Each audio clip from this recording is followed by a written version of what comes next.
This is a patient who presented with a cough. Frontal and lateral radiographs of the chest were obtained. The frontal radiograph demonstrates multiple reticulonodular consolidations in both lungs, which mostly seen in the upper lobes. As indicated by the red arrows, there are cavities in both lung apices.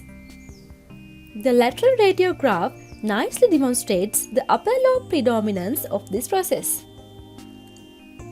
This image is a single axial CT slice in lung windows, which confirms the presence of thick-walled cavities in the upper lobes. So what do you think about these images? What is your diagnosis? This patient had sputum culture which grew Mycobacterium tuberculosis. Differential diagnosis for multiple bilateral cavitational lesions include metastatic disease, septic emboli, other types of fungal pneumonia, and also Wegener's granulomatosis.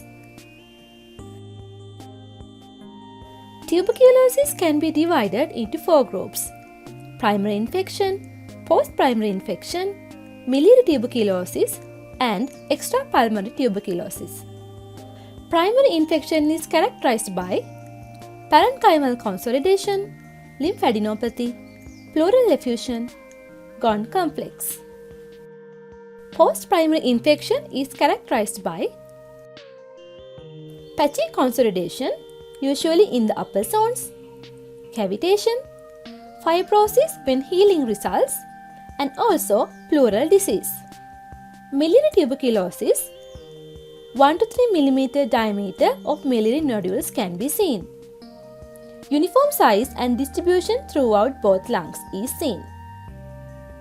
Extrapulmonary tuberculosis, here it forms a tuberculoma within an affected organ which has widely variable appearance depending on the organ.